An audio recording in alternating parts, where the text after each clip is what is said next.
How do we create our own luck?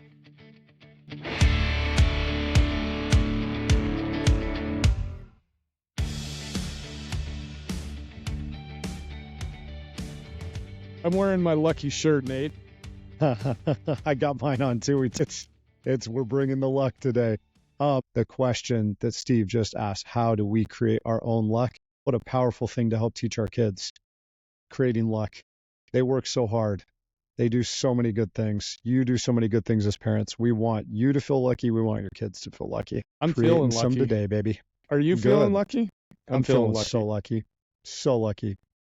So we're going to hit the practical today. This is my favorite part of this whole thing that we do, is getting into some real actionable steps that you could take, something small that you could do today as a parent to help your teen to improve their performance.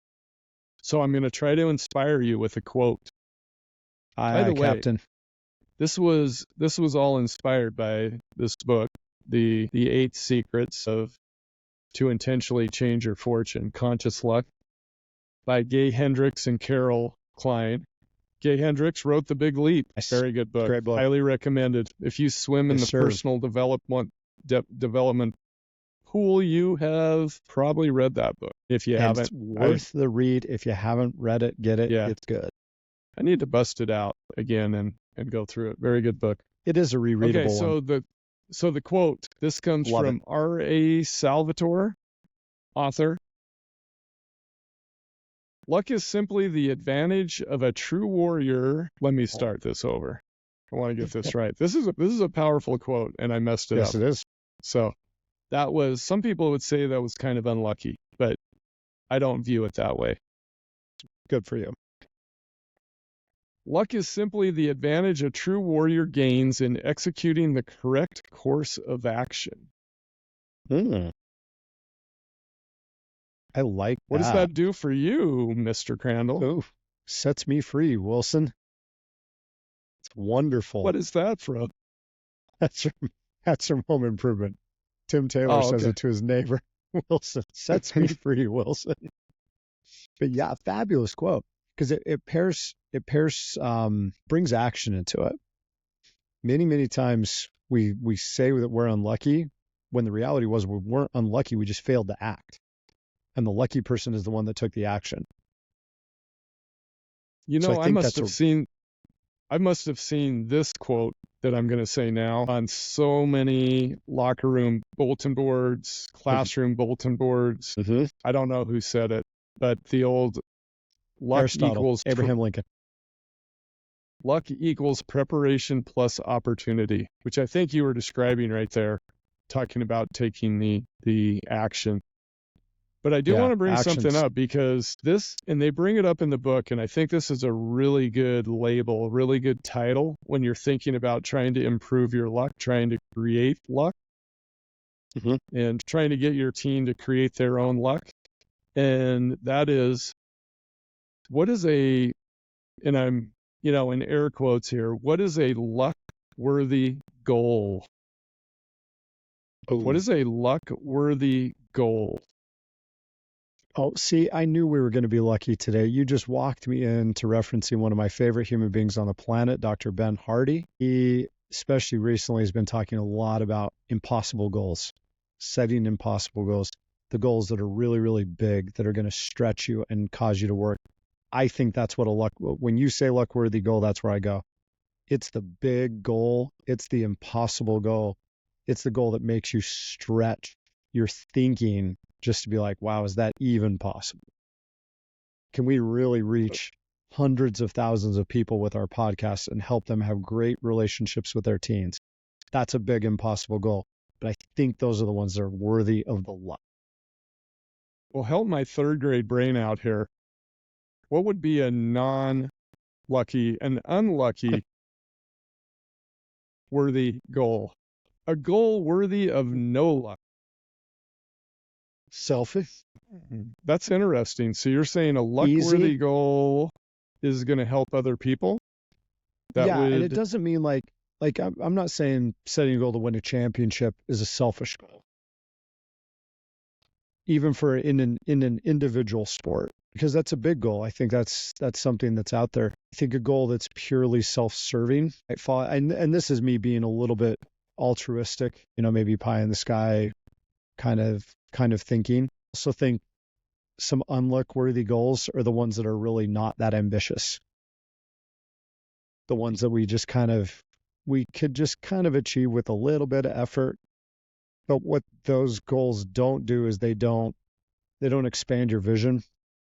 They don't inspire you or others. They don't increase motivation. Goals are very much tied to motivation, and I think an unluck-worthy goal is one that doesn't inspire motivation. I think you just hit something big there, and they talked about this in the book. Is your goal something that lights you up? Yeah. So I know I often ask clients, what would get you to leap out of bed in the morning? Which is a good question to ask to help you determine if, the activities you're engaged in really light you up. If you're involved in something that really lights you up, you're going to be motivated to go to work. That's a tremendous question, Steve. That's because if it doesn't get you to jump out of bed, probably not a luck-worthy goal. I concur. I like it a lot. So we've got to help these teens determine if, when they're saying that they're unlucky, are they involved in something that doesn't light them up? Maybe you should do something else. Find something else, Try something else. This is why we're such proponents of letting kids, when they're very young, explore and try different things, try different sports, go wrestle, go to a dance class, go to sing, dance, be in a play, try all sorts of new things. And find what lights you up, because then you're going to make some luck-worthy goals for sure. Yep. And sometimes, kids will call other people lucky because they're doing something that they really like and they see that and they're calling them lucky as a way of expressing, I'm kind of jealous of seeing that person, so excited about something and doing something that they enjoy. So, I think there's a lot to be said for what you just pointed out there. Great point. So do you have anything more to say about the taking bold action? Oh gosh, taking bold action it's so critical, because it's you can't. People want motivation. They want momentum. Motivation and momentum come from taking action, even if it's not necessarily the right step. It's a step, and once you get moving, now you can get moving faster. Now you can course correct a little bit and get it moving in the right direction because you took action. It becomes a learning experience. Even if it's wrong, you find out, okay, this is wrong. Yep. But now the ball's moving, and that's what. So the bold action is you're going to take a strong step in a certain direction, and that generates the opportunity to get lucky. Maybe it does work. Maybe something happens that makes that work, and had you not taken that bold action, it never would have happened. Well, we always talk about how, behind the scenes, you watch people that become overnight successes over a 20-year period, or the person that is the person that's making the really difficult golf putt. You don't understand that, well, he's hit putts like that thousands and thousands of times, while maybe you weren't putting in that kind of effort.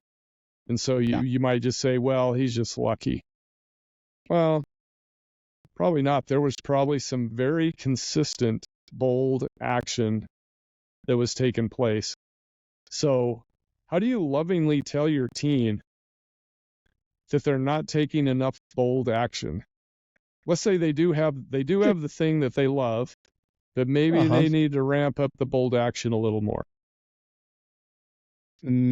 Probably not telling them that they're not taking enough. It's probably asking them, what's a bold action that you could take? And use that word. What's the bold action you could take? If you were to dream even bigger, what would you try? That is if your so goal awesome. Wasn't to, again, robbing a little from Ben Hardy here, but he talks about how his son plays tennis And if his son's goal is to play tennis in college, the actions that he takes are these.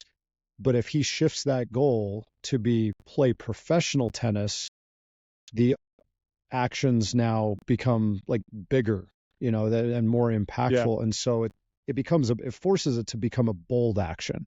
If I'm going to play pro, I got to do this, and that's a bold action. Whereas if I'm going to play college, I got to do this, and that's action. I'm moving in the direction of my goal, but it's not necessarily a bold action step. So it might be encouraging your kids to raise their ambition a little bit, which can be scary because they might fail. They might come up short. But that's why we call it bold action. Yeah. And I think this just goes back to that idea of luck-worthy goals, that if you are, how much does this light you up? Do your son who's a lacrosse player is complaining that everybody else is lucky and he's not. Maybe lacrosse is just a so-so thing for him. Maybe he does it just for social stuff. Which is okay. Yep. And that's just fine. All progress starts with the truth. If you know why the kid's playing, then you got something to work with. So I want to examine something on the bold action part, because I think perspective and mindset really play into this. Yes, I'm interested to see how Coach Crandall, the psychology nerd, is going to approach this idea. I love your how would you describe your nerdiness? I love your nerdiness. Thanks. I love the fact that I've come to like that a lot about myself. I used to resent that about myself, but you own property in Nerdville. Yes, I do. I'm the mayor of Nerdville. Okay, focus. No. So focus, the mindset, Steve. having the right mindset helps on bold action, because if your mindset's off and you take bold action, it's going to be a one-time thing and it's not going to advance you very far. Because bold action inherently means that the result is going to be big in some way. Maybe it's a big failure, maybe it's a big success, but the bolder the action, the bigger the result's going to be, or the bigger the outcome. And your mindset has to be such that no matter what happens, whether it's good, bad, lucky, unlucky, whatever label you want to throw on it, you're ready to take bold action again. And that's all going to come down to the mindset you have about it, because it's consistent bold action that really is what makes the difference in moving towards those luck-worthy goals. Like they talk about, when you take consistent action, consistent bold action, now you move forward. But the mindset's the key there, because bold action is inherently risky. And if you have a poor mindset about it, it's going to fail. And parents can do wonders here by, first of all, encouraging the bold action, and then pointing it out when they see it, because the teen might be taking the bold action and not immediately see what they would consider to be luck, that they're creating their own luck. They may view it as nothing is happening, and yet as parents, we should. And I know you and I definitely understand that if they keep going with that consistent bold action, some things are going to happen that might otherwise be just labeled as, oh, that's just pure luck. And yet you know that you created that luck. You made Providence move for you by taking that bold action towards your luck-worthy goal. And this is a golden opportunity to do what the theme for our whole podcast is. Stop parenting, start coaching. The coaching approach, those conversations, the coaching style of conversations, that's what's going to help your kids to figure out what bold action is for them, to start to identify what they're doing well and how what they're doing well is generating more of the results they want. Coaching them on how to refine their process, build their character skills. All these things are foundational towards moving in the direction of your luck-worthy goals with consistent bold action. Because they may find out that what they're doing well, they just need to do that more often. Consistently. Maybe they aren't doing it consistently. Or they might identify that, you know what, I'm really not taking any bold action. So what is one thing that I can do this week to take some bold action? Oof, I like that. That's actually a great question to leave our parents with. Parents, what's the one bold action you can take this week? Put a 4-leaf clover print up on your wall. That would be bold for me, because if my wife saw that, it would be like, no, that's coming down. Yeah. Well, maybe that's a good place to finish with the question of, have you ever found a real 4-leaf clover? I remember as a young kid, I got a bee sting looking for a 4-leaf clover, and I put my hand down on top of a bee. And would you consider that unlucky? It depends. We'll see. Well, we'll see. On behalf of Steve Galley, I'm Nate Crandall, and we thank you, our loyal listeners, for tuning in to this episode. If you love what you're learning from the Stop Parenting and Start Coaching podcast, we would appreciate it very much if you would leave us a 5-star review and some glowing comments. We also encourage you to share this episode with your friends and family who are parents of athletes and performers. And if you want to explore further and see what Steve and I are creating to help thousands of parents, athletes, and performers, please visit our company's website at createtransformbecome.com. That's createtransformbecome, all one word, .com. There you will find a growing number of resources to help you elevate your performance. Thank you again for your support, and we encourage you to create a magical relationship with your athlete and performer.